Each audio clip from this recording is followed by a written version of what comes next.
Susanshi tersentak. Dia telah bersama dengan Jiang Nanan selama beberapa waktu. Namun, dia selalu menjadi yang mengambil inisiatif. Jiang Nanan jarang menanggapi pengakuannya. Sekarang dia mengatakan kata-kata seperti itu, bagaimana mungkin dia tidak merasa terkejut dan terkejut pada saat yang sama. Baik, jika sesuatu seperti itu terjadi, aku akan membunuhmu terlebih dahulu sebelum aku mati bersamamu. Setidaknya kamu tidak akan sendirian. Petik 2. Pui, pui, pui. Bisakah kalian berdua terdengar sangat tidak menguntungkan? Xiao Xiao tidak tahan untuk tidak ikut campur. Heike itu menyentuh kepala Xiao Xiao dan berkata, baiklah, semuanya tenang. Mari kita bersiap untuk putaran tim. Yu Hao, kamu masih akan memimpin tim. Petik 2. Baik, Huo Yu Hao sedikit tidak stabil saat ini. Dia melihat Bei Bei yang pucat dan tidak sadar sambil menggigit bibirnya. Semuanya disebabkan oleh gereja Roh Kudus. Mereka membuat guru Xiaoya seperti itu. Karena mereka, senior tertua dan guru Xiaoya sangat kesakitan. Mereka harus membayar harganya. Huo Yu Hao bukan hanya junior bagi Bei Bei dan Tang Ya. Mereka berdua telah mengubah hidupnya. Dengan menjadi anggota Sekte Tang dan memasuki Akademi Shrek, dia berhasil mengalami apa itu keluarga. Dia merasakan kehangatan, dia telah menemukan guru, dan mendapatkan semua yang menjadi miliknya sekarang. Meskipun Huo Yu Hao adalah salah satu yang termuda di Sekte Tang, ia masih orang ketiga yang bergabung dengan sekte tersebut. Dia hanya di belakang Bei Bei dan Tang Ya. Dalam hatinya, Bei Bei dan Tang Ya seperti saudara kandungnya. Dia tidak merasa tersiksa seperti Bei Bei setelah Tang Ya dan Ma Xiaotao menghilang. Dia merasakan hal yang sama dengan Bei Bei setiap kali dia melihat kesepian di mata Bei Bei. Dia telah mengembangkan hati yang tenang setelah menjalani pelatihan rencana tentara tertinggi. Namun, perasaan tenang ini hanya menekan sisi emosionalnya. Represi ini tidak efektif sepanjang waktu. Begitu represi diatasi, emosi yang dia rasakan menjadi semakin kuat. Bagaimanapun, manusia bukanlah mesin. Itu seperti bagaimana dia mempertaruhkan segalanya untuk Wang Donger. Dia tidak peduli ketika dia pergi ke sumur api Yin Yin dan praktis menukar hidupnya dengan ramuan obat. Ketika dia melihat betapa Bei Bei yang sedih dan tersiksa, dan bagaimana Tang Ya dibawa pergi oleh Scorpion Tiger Douluo, rasa sakit yang dia rasakan perlahan berubah menjadi tungku pembakaran amarah murni. Dia tidak merasakan kebencian yang begitu dalam waktu yang lama. Dia bersumpah pada dirinya sendiri bahwa dia akan benar-benar menghancurkan gereja Roh Kudus suatu hari. Ekspresi cemasnya berubah dingin. Pelatihan yang dia lalui dalam Ultimate Soldier Plan tidak lagi mampu menekan emosinya. Namun, dia bisa mentolerir kemarahan yang dia rasakan saat dia mengalami ledakan emosi. Wang Donger sedikit khawatir saat dia melihat Huo Yu Hao. Dia menekankan tangannya ke pundaknya dan memijatnya dengan lembut. Dia menghabiskan sebagian besar waktu bersamanya, dan paling jelas tentang naik turunnya emosi. Dia bisa dengan jelas merasakan niat dingin bahwa Huo Yu Hao membiarkan. Jelas baginya bahwa dia marah. Huo Yu Hao mengangkat tangan kanannya untuk mengetuk tangan Wang Donger. Dia memberi isyarat padanya bahwa dia tidak kehilangan kendali atas emosinya. Dia perlahan menutup matanya dan menunggu pertandingan dimulai. Susanshi membawa Bei Bei pergi dan mengirimnya ke tempat peristirahatan. Dia menyerahkannya ke Nana, Ji Juechen, dan Jing Zian sebelum kembali ke ruang tunggu. Sekte hantu suci yang tercelah. Kebencian saya tidak akan terpuaskan kecuali saya menghancurkan mereka. Yu Hao, ayo gunakan gerakan itu. Pandangan ganas melintas di mata Susanshi. Ekspresi semua orang dari Sekte Tang menjadi dingin. Cedera Bei Bei tidak hanya membuat Huo Yu Hao marah, tetapi semuanya. Pada titik ini, Wang Qiwer berdiri. Tidak seorang pun dari Sekte Tang yang mengharapkan ini. Dia berjalan ke arah mereka. Ini tidak diizinkan oleh aturan. Namun, tidak ada yang mengira ini akan terjadi. Ketika anggota staf menyadari apa yang terjadi, Wang Qiwer sudah berada di ruang tunggu. Dia menundukkan kepalanya dan mengucapkan beberapa patah kata kepada Wang Donger dan Huo Yu Hao saat dia berdiri di antara mereka. Wang Donger tertegun, dan memutar kepalanya untuk melihatnya. Huo Yu Hao ragu-ragu sejenak sebelum melihat Wang Donger. Akhirnya, Dia mengangguk. Wang Qiwer mengungkapkan ekspresi gigih. Aku hanya membalas kebaikanmu secara pribadi. Baik, Huo Yuhao tidak merasa ingin berbicara terlalu banyak saat ini. Anggota staf berlari pada saat ini. Wang Qiwer meluruskan, dan menatap mereka dengan dingin. Siapa Lady Naga Emas ini? Dia memiliki pendukung terbanyak di turnamen ini, meskipun dia berasal dari Shrek Academy.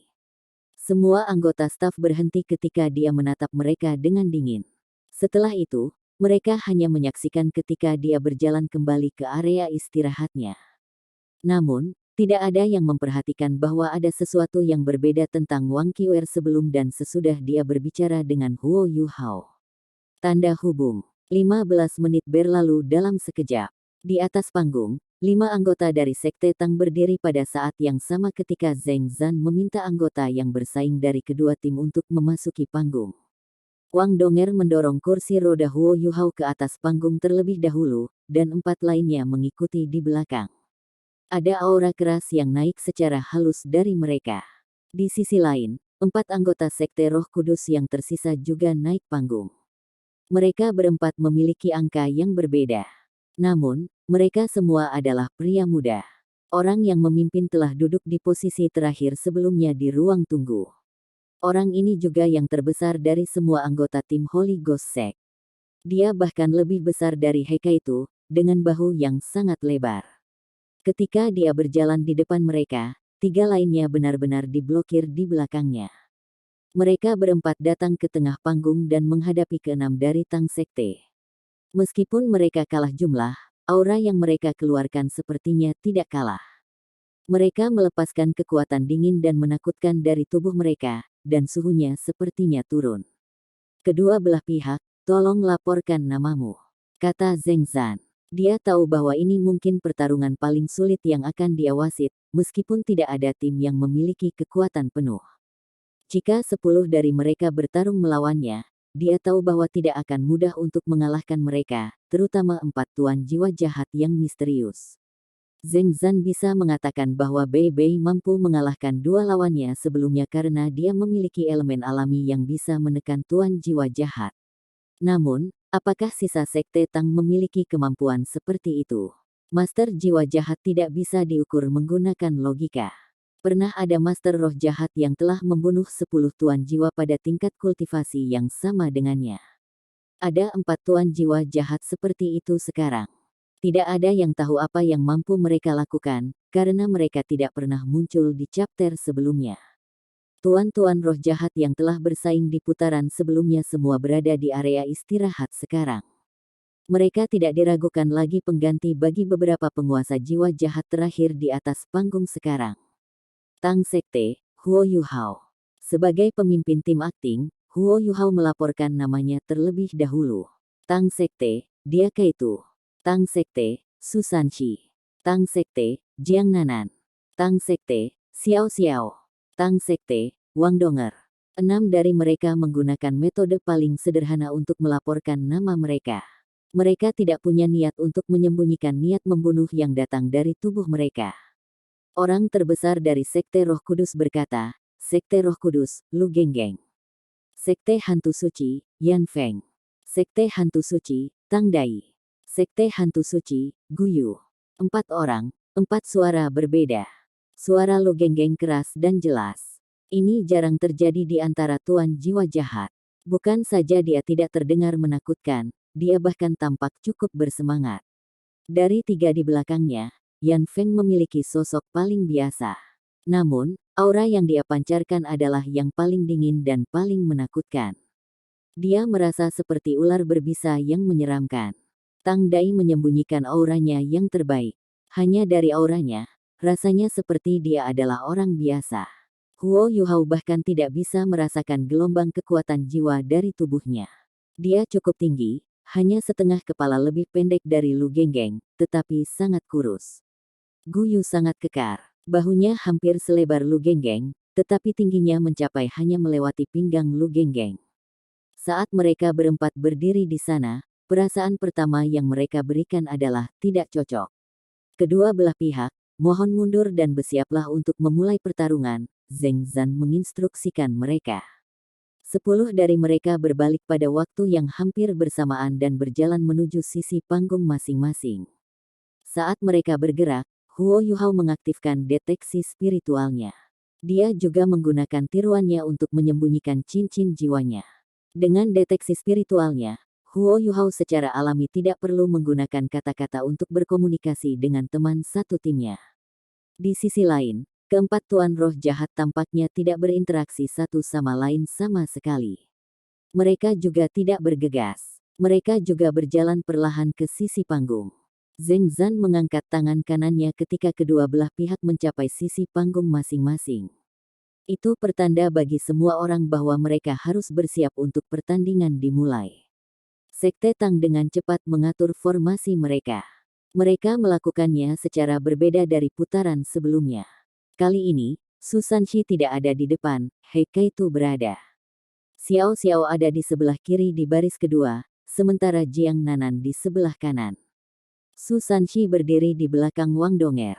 Wang Donger dan Huo Yuhao ada di barisan belakang. Mereka berenam membentuk bentuk salib yang sangat aneh dengan semua orang berdiri di depan Su Sanxi. Zheng Zan sedikit terkejut ketika melihat formasi mereka. Apa formasi ini? Strategi Tang Sekte memang sangat aneh. Mereka menggunakan formasi berbeda setiap putaran. Jangan bilang mereka masih bisa melakukan trik seperti Bei Bei. Di sisi lain, pembentukan Sekte Roh Kudus jauh lebih sederhana.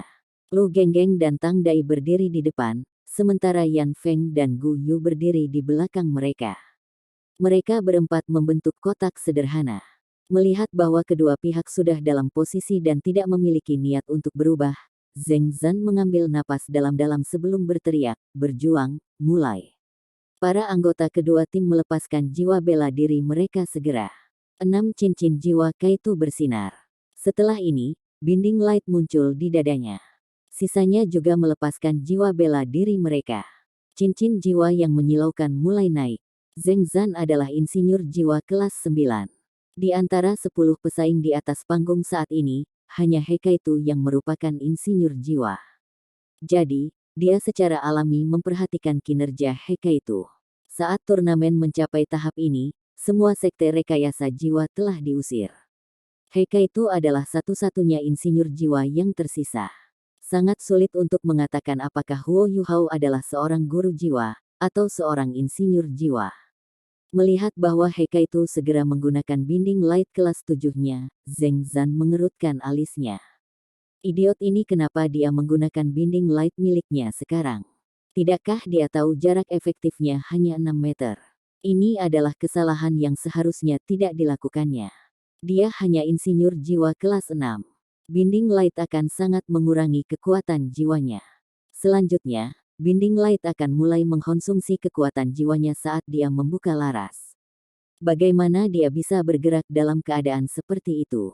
Jangan bilang bahwa lawan akan mengorbankan dirinya sendiri dengan menyerbu menuju binding light. Zheng Zan merasa bahwa dia akan menegur He Kaitu setelah pertarungan ini selesai, jika dia adalah guru pemuda itu. 4 tuan jiwa jahat juga melepaskan jiwa bela diri mereka. Lu Genggeng adalah yang pertama bergerak. Dia mengerahkan kekuatan melalui kakinya dan melompat.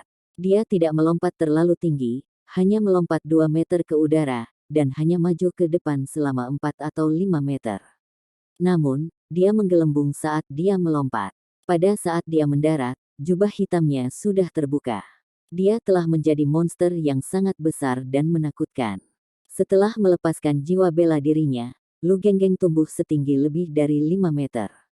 Dia sangat gemuk, membuatnya tampak seperti bakso raksasa.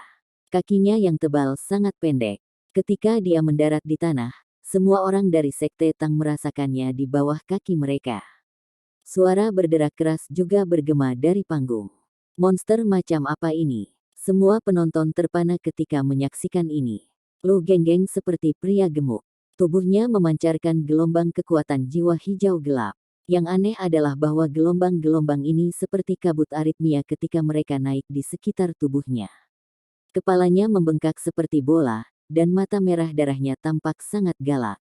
6 cincin jiwanya tampak sangat besar karena tubuhnya yang besar.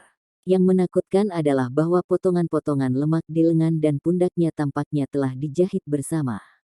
Kulitnya muncul sebagai bercak. Dia membuka mulutnya lebar-lebar dan air liur mengalir dari sana terus-menerus.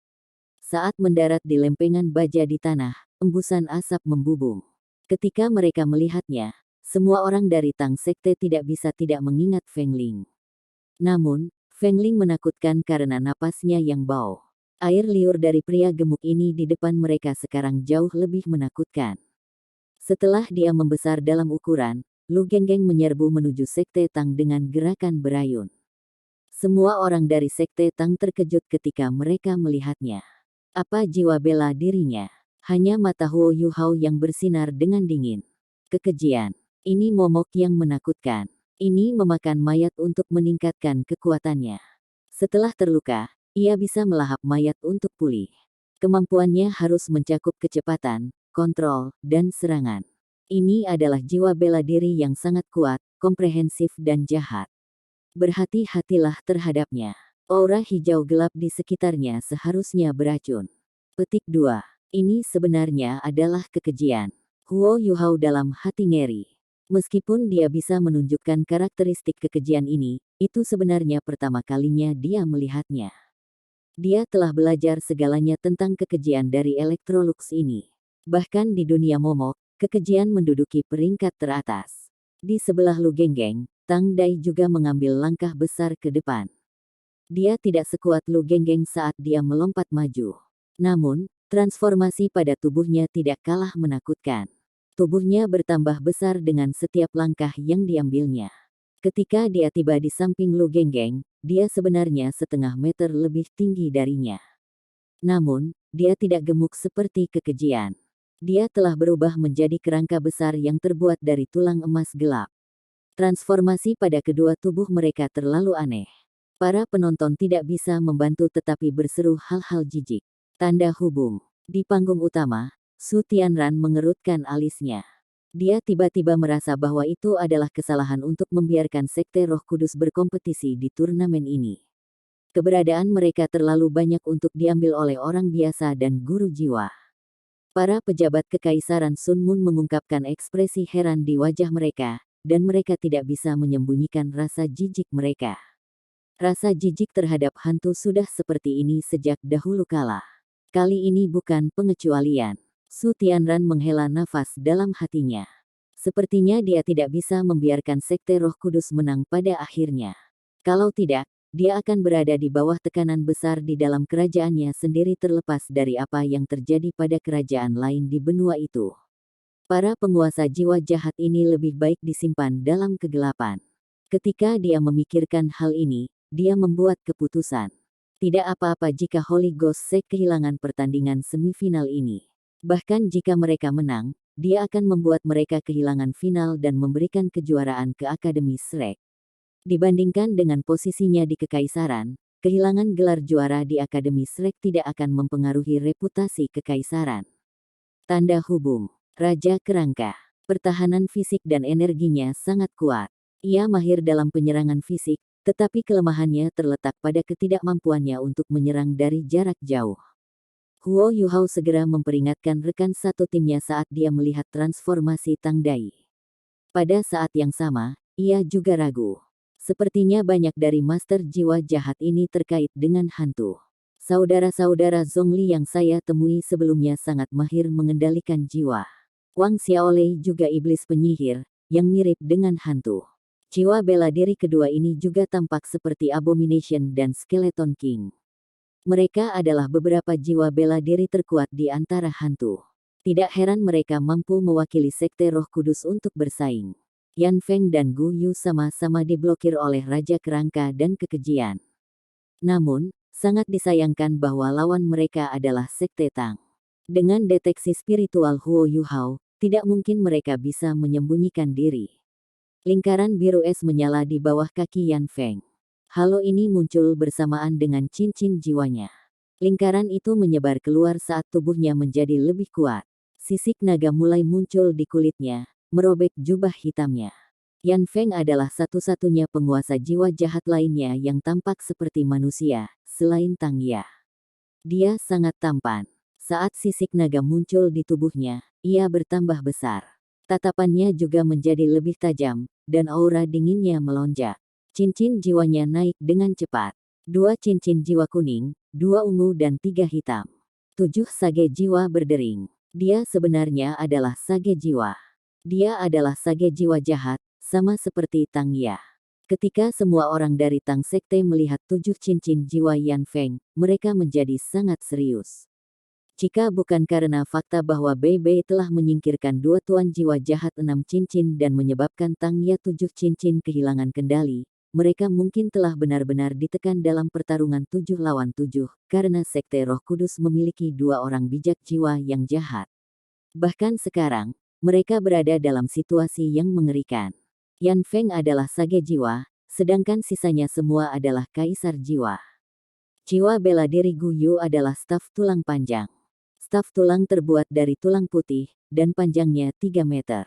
Ada tengkorak abu-abu perak di ujung tongkat, yang matanya menyala dengan nyala ungu redup.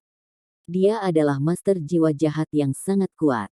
Gu Yu mengangkat tongkat tulangnya, dan Yan Feng membungkuk sedikit sebelum 2 sayap besar terbuka di punggungnya. Sayapnya biru es dan terbuat dari tulang, dihubungkan oleh cahaya abu-abu kebiruan. Ketika sayap terbuka, mereka membentang hampir 6 meter. Mereka memukul sekali, dan dia naik ke udara, melayang di depan Lu Genggeng dan Tang Dai. Berbasis darat, berbasis udara, dan jarak jauh. Keempatnya mahir di berbagai bidang. Seiring dengan Tang Ya, yang mahir mengendalikan, Wang Xiaolei, yang mahir dalam serangan dan kontrol jarak jauh, dan Jili, yang mahir dalam menyerang dan bertahan, mereka membentuk tim yang sangat menakutkan. Dalam sejarah turnamen Master Jiwa Pemuda Elit-Elit, mereka adalah salah satu tim terkuat dalam hal kekuatan bertarung. Bahkan tidak terlalu berlebihan untuk mengatakan bahwa mereka adalah tim terkuat yang pernah bersaing. Itu jelas bahwa kontribusi Bei Bei di chapter eliminasi individu sangat penting. The Abomination dan Skeleton King menyerbu ke depan pada saat yang sama, keduanya tampak sangat canggung saat mereka berjalan lamban. Di udara, cahaya biru es Yan Feng menjadi lebih kuat dan lebih kuat. Dia juga maju dengan 2 lainnya. Gu Yu mengangkat tongkat tulangnya, dan bola cahaya ungu terbentuk di ujung tongkat. Sebuah lingkaran cahaya keunguan muncul di masing-masing dari 3 tubuh tuan roh jahat lainnya di depannya. Mari kita mulai, teriak Su Sanshi. Dia mengangkat Shield of the Swanwu Turtle, dan cahaya hitam yang intens tiba-tiba bersinar. Cincin jiwa keempatnya juga menyala ketika tindakannya dikaburkan oleh sosok kekar Hekaitu. Hekaitu juga langsung berbalik dan menghadap Su Sanshi.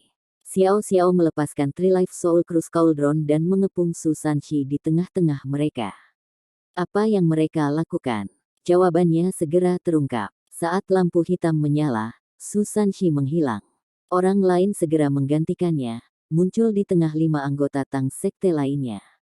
Seven Monsters Strike pernah menggunakan strategi ini di turnamen sebelumnya. Dalam turnamen ini, Su Sanshi telah menggunakan pemindahan dunia bawah misterius sebelumnya.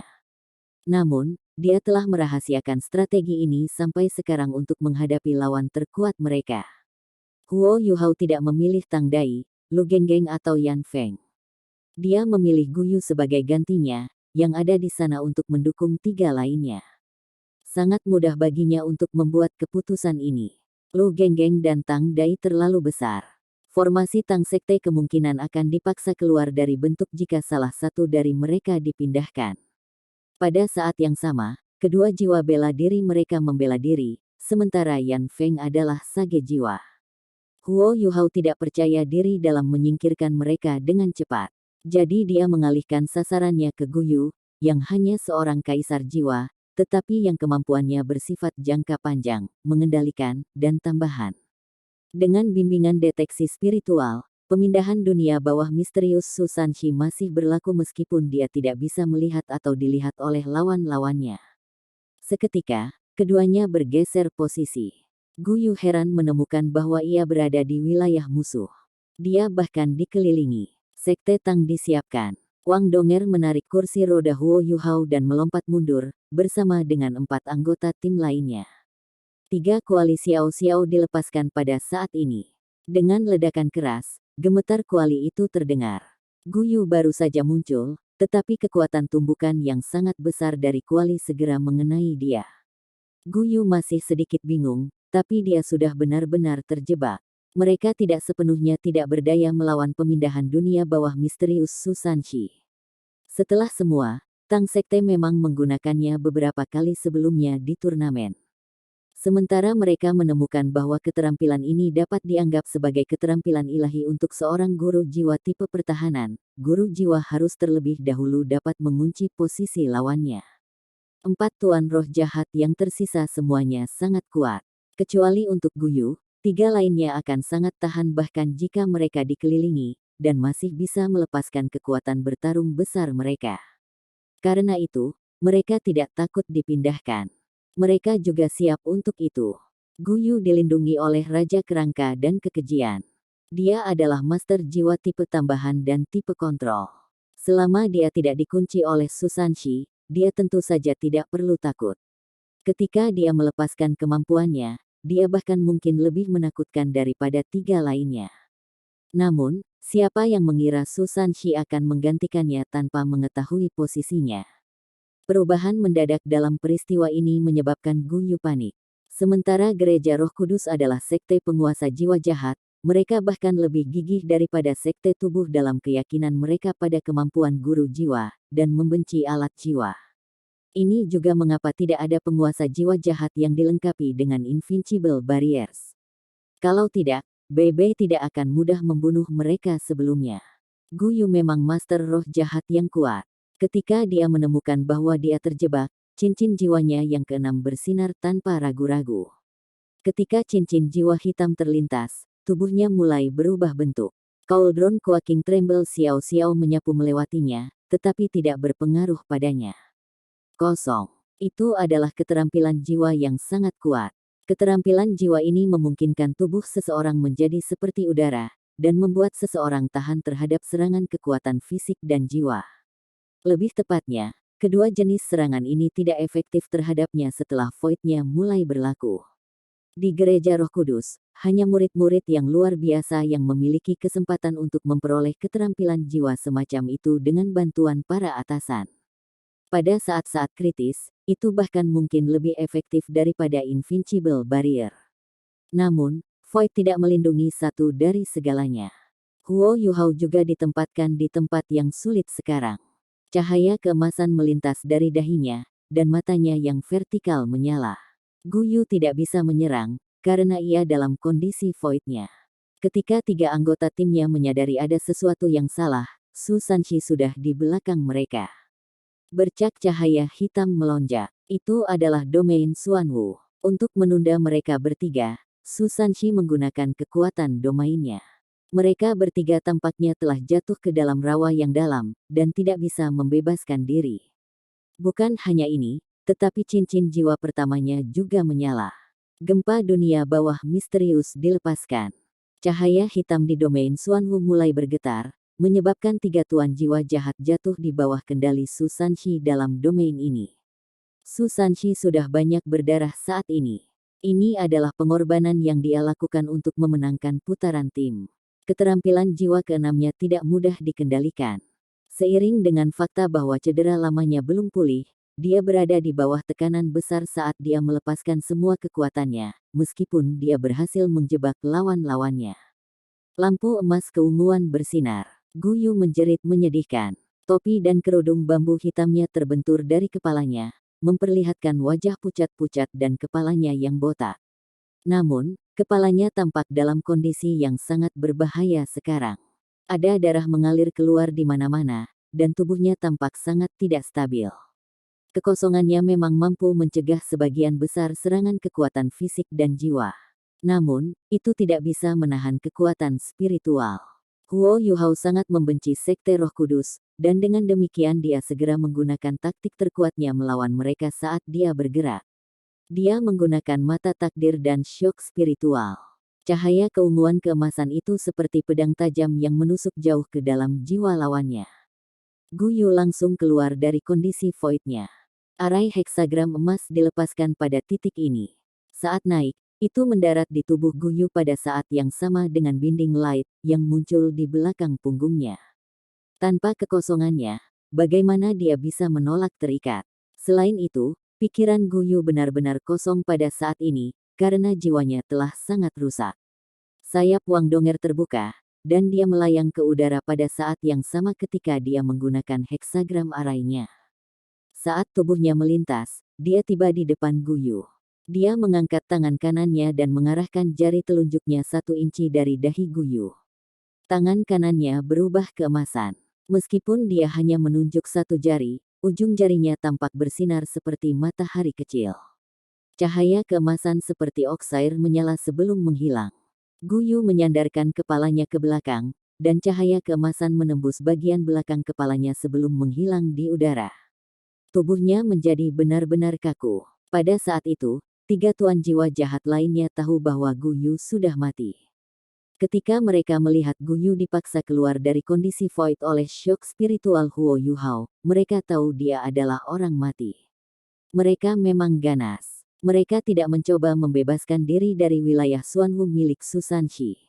Sebaliknya, mereka berbalik pada saat yang sama dan menyerbu ke arahnya.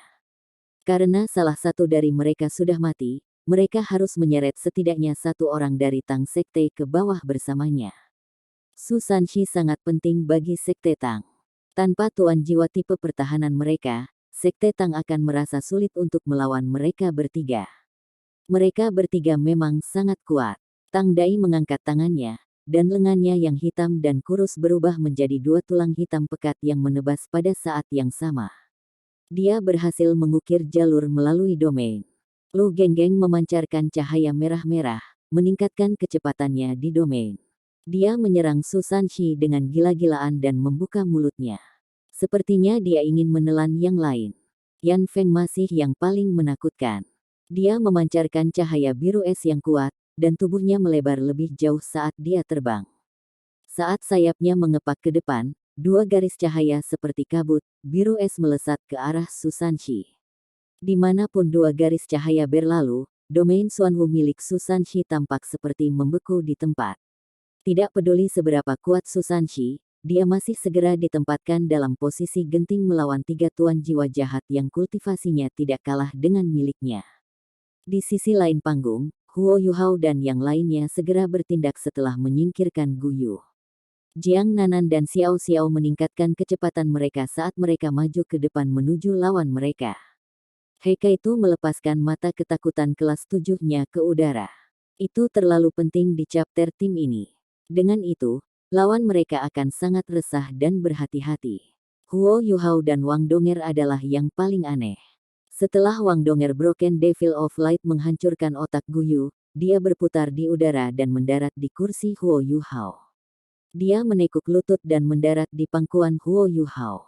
Pada saat yang sama, dia membuka lengannya lebar-lebar dan meraih lehernya.